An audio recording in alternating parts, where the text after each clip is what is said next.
Hey there, everyone. It is Tuesday afternoon, and at MXID, we love to make Tuesdays be all about sharing. If we haven't had the opportunity to meet yet, my name is Susan Gaddy, and I'm the CEO of MXID, and I study performance. So my job is really to help experts to create signature training programs. But honestly, what we really end up doing is help people to create massive transformation and results. Because let me show you something really quick. What we discovered from all of our work around what really creates the best training is that learning something new, which is the knowledge and the training and the education that you often receive, does not actually mean that you are prepared to do something different. And I know that sounds very basic, and in some instances, it really is very basic, but it was mind blowing to me. And it sent me down this rabbit hole of, so if it isn't the training that's actually creating the results, if it really is only training that is having more to do with knowledge, and then what does drive results? And so we set out over the past 4 years to study the best of who creates great performance, what creates results, and how can we take that and build that into our training programs. What I'd like to make Tuesdays about for all of you is that what I didn't expect from this whole experience was the personal results that happened in my transition of learning about how do we drive performance. You see, as it turns out, performance is far more of an internal game than it is anything else. And there are a handful of things that we can do every single day for ourselves in our personal lives, for ourselves in our work lives, and most importantly, for ourselves in our home life that make huge difference. And so I'm committed to figuring out the best way to take what we learn on a regular basis and share it with each of you that have chosen to be a part of this Facebook group, Instagram, wherever you're watching us live, YouTube, and hopefully you can take some of these pieces and make significant impacts in your own life and for the people around you. So if there are any burning topics out there that you're dying to discuss, want to know more about, how come I do this? Why does this happen?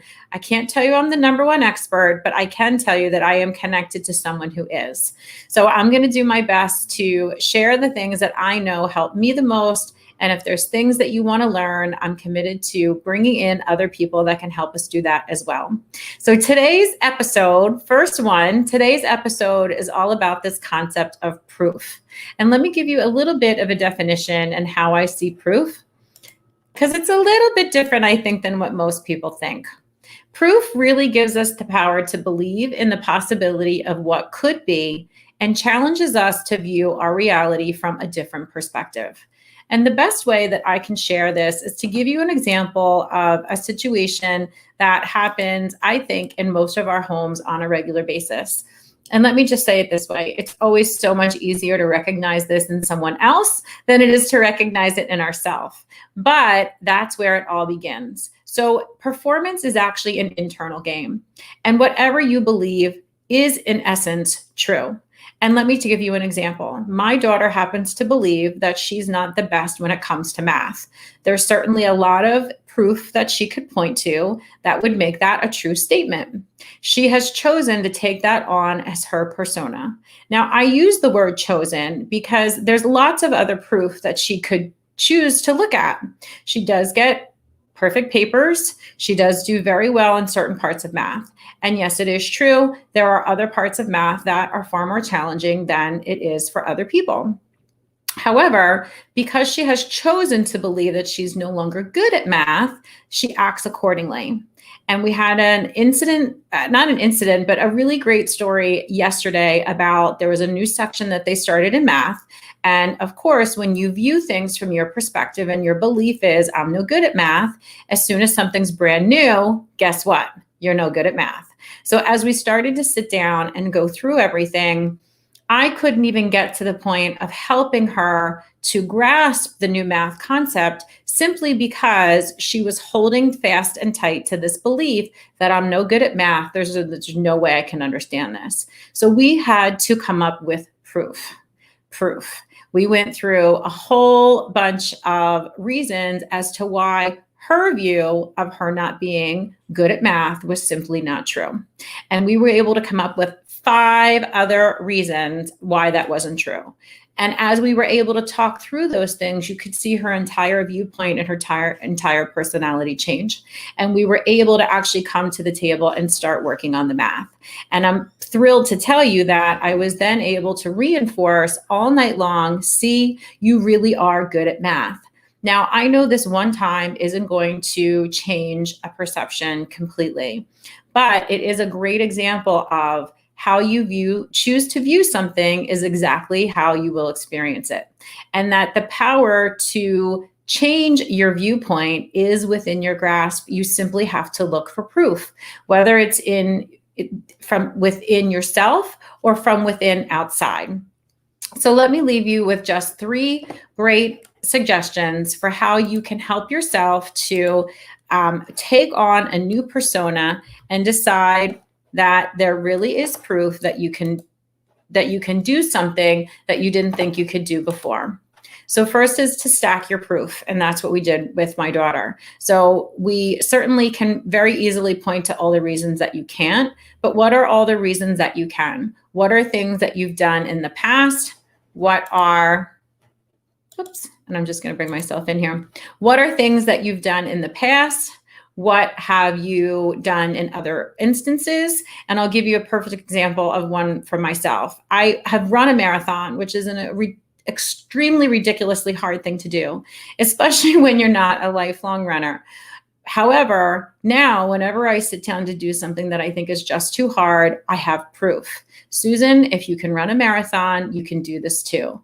So things that would normally I wouldn't have been willing to take on, as I start to stack my proof and look at all the examples of times when I've tackled really hard things, I say to myself, yes, you can do this too. So stack your proof. And it doesn't just have to match the moment, but it could match the feeling, like the story that I just gave. The second thing you can really do to help up your performance is collect the proof of others. I find myself doing this all the time. As I'm looking to grow a business that I've never grown before, I don't have my own proof and I don't have my own results that are helping me to sort of be that North Star that I can guide. So I have to go out and I have to find proof from others. So I listen to lots of podcasts. I read other people's books. I listen to their story. And every single time I can identify with someone, I say, look, there's proof. There's proof right there that it can be done. And I know that it can be done for me too. So collect others' proof. We call it proof drafting. And it is just amazing to find it in other people as it is to find in yourself. And then finally, and this runs both ways, proof is actually, as I said, something very hard to see for ourselves. We often need the reflections of other people in order to get their viewpoint. So when you can, point out proof for others. And this can take the shape of so many different forms. A lot of people tend to call this bragging, but do you have any idea that when you accomplish something that you didn't think you could accomplish and you tell the story, that what you're actually telling people is that, look, I did it and I know that you can do it too. Here's the proof. So you can share your own proof as a way to point out for others, or sometimes we just need to reframe it. My dad and I had a lot of fun this weekend. He tried a trampoline for the first time. The way he posted about it was proof positive that senior citizens shouldn't jump on trampolines. I redirected that proof and I put proof positive that doesn't matter how old you are, you're never too old to enjoy everything that life has to offer. So again, proof is always, and the beauty is in the eye of the beholder. And if you see a different proof that you think can add a lot of value to someone else, please feel free to think about pointing it out to them. This is true for family members, at work, and everywhere in between. So there you have it. The proof positive, that proof is and I want to just put this, let me just put this one back because it's sort of my favorite thing. But the whole reason behind proof is that it gives you the power to believe in the possibility of what could be. And it sometimes is the only thing that can challenge a deeply held, long viewed belief around what you think is actually possible for you, what your children think is possible for them, what your coworkers think is possible for them, and anything in between. So I hope you enjoyed this first session. We're going to see where this takes us, but life is really about being able to try new things, have new experiences, and be willing to put yourself out there no matter what. So I hope that you leave me some comments and let me know, is this the type of content that you're interested in hearing? Does it add value? And if it doesn't, what can we do to make it even better for you? Have an amazing afternoon.